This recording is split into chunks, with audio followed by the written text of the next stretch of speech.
各位觀眾，大家好。今日嚟同大家深入講下已經消失咗嘅元朗村呢個香港房屋委員會喺元朗區興建嘅首個公共屋邨，唔止係幾代人嘅家，更親眼見證咗元朗由鄉村水鄉變成繁華新市鎮嘅重要過程。佢嘅興衰起落，其實都同香港戰後基層住房發展、新界鄉郊轉型嘅大時代背景緊緊扣住一齊。好啦，咁就講元朗村坐落喺元朗大橋村東面，總共有5座樓宇。要講到佢嘅誕生，就不得不提1960年代嘅元朗面貌。當時元朗仲未係而家嘅新市鎮，而係被群山環抱嘅沖積平原，自古就有魚米之鄉嘅美譽。建村之前，呢度係大橋村一帶嘅農地，50年代仲到處係禾田，後來引入外國魚種，先慢慢變成魚塘。而元朗大馬路兩旁，當時仲係賣肥田料嘅鋪頭，完全係鄉村市集嘅感覺。1966年元朗村落成嘅時候，最初叫做元朗洗字區，呢個名背後有段重要歷史。戰後香港人口暴增，大量難民湧入新界，屏山鄉、18鄉一帶興起好多簡陋寮屋。呢啲寮屋缺乏衛生設施，又經常面對颱風水浸威脅。政府為咗安置呢班基層市民，先喺元朗興建呢個洗字區。佢亦都成為新界第一個鄉郊洗字區。講到建村嗰陣嘅環境，真係今日難以想象。對面就係蜿蜒嘅山貝河，呢條全長14.3公里嘅河流發源於大棠山谷，當年仲未被渠道化，上游仲保持住天然面貌。河床係粗沙同裸露基岩，仲有小型瀑布同水潭。而流經元朗村附近嘅下游河段，河水清澈見底，兩岸係連綿數十畝嘅水塘同魚塘，屬於元朗平原最肥沃嘅沖積地帶。當時附近嘅村民靠住山貝河灌溉耕田、養魚，清晨可以聽到鳥叫同漁船聲，聞到泥土同河水嘅清新氣息。遠遠望過去，河水倒映住天光，水塘連成一片鏡面。風景靚到好似畫咁，完全係典型嘅新界水鄉風貌。更特別嘅係，當年山貝河下游嘅濕地同後海灣紅樹林，吸引好多候鳥棲息。70年代仲有村民喺度打獵，獵物包括水鴨同埋沙錐。不過後來已經立例禁止。而元朗村本身落成嗰陣，除咗以劃作衛星城市嘅區域之外，就係新界最高嘅建築物。當年好多從寮屋搬過嚟嘅居民，第一次住高樓，都話好似上咗天空，從木屋嘅泥地變成磚石樓梯，從無水無電變成自來水同電燈。呢種生活質素嘅跳升，對佢哋嚟講簡直難以置信。1966年入伙初期，元朗洗字區接收咗超過2000名居民。好多家庭都係一家5、6口擠喺11、2平方米嘅狹長戶型，單位設計好簡單，廚房同廁所都得1、2平方米，有啲家庭仲要係上下隔床，廳堂擺張飯台就幾乎冇走動空間。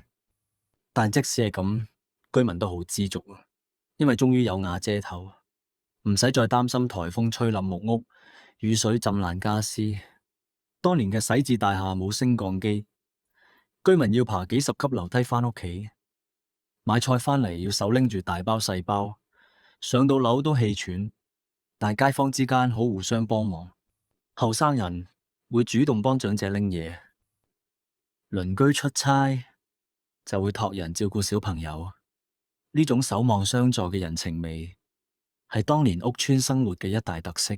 直到1973年，香港房屋委員會正式接手管理，先至改名做元朗村。而同年，元朗亦都被納入香港9個新市鎮發展計劃之一。呢個時間點嘅整合啦，正好標誌住元朗從鄉郊走向城市化嘅開始。村內嘅設施隨住時間慢慢完善，除咗之前提到嘅3所學校，元朗天主教小學、元朗商會第二學校同康智元朗晨曦學校，後來仲增設咗社區中心、兒童遊樂場同籃球場。元朗天主教小學當年除咗日常教學，仲會組織街坊夜校，幫好多唔識字嘅居民補習，而操場每逢週末就會變成臨時市集。附近村落嘅農夫會擺檔賣新鮮蔬菜、魚獲，村內居民亦會交換自家製嘅醬菜、糕點，十分熱鬧。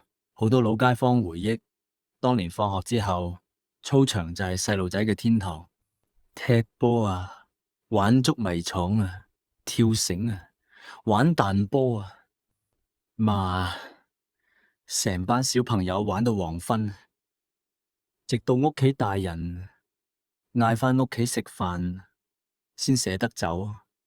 而康智元朗晨曦學校未遷走之前，村內居民都好照顧呢啲特殊學童，有街坊會免費教佢哋做手工，士多鋪老闆會送零食俾佢哋。呢種無差別嘅關愛，成為元朗村溫暖嘅一面。而山貝河當年亦都係居民生活嘅重要一部分。好多街坊朝早會去河邊洗衫攞水，小朋友放學後會去淺灘捉魚仔，夏日仲會偷偷落水游水。雖然大人經常禁止，但係始終擋唔住細路仔嘅好奇心。每到農曆年30，居民會去河邊洗邋遢，寓意洗走一年嘅衰氣，迎接新年到來。不過呢種水鄉生活並唔係一直平靜。60年代元朗曾經發生過幾次嚴重水災，山貝河水位暴漲，河水湧入元朗村低層單位，居民要搬住家私爬上高樓。水退後，屋企周圍係淤泥，街坊呢就互相幫手清理。呢段經歷亦都成為後來政府將山貝河渠道化嘅原因之一。值得一提嘅係，2003年山貝河曾經發現一條雌性灣鱷，吸引咗好多市民慕名而來元朗參觀。當局花咗9個月先至將佢擒獲，後來命名為貝貝，飼養於香港濕地公園。好多老街坊都話見到條鱷魚就諗起當年喺河邊玩嘅日子。如果你細個都住過元朗村，或者你屋企人有住過，歡迎喺下面留言分享你嘅故事同埋回憶，無論係快樂嘅、辛苦嘅定係搞笑嘅，我都好想知。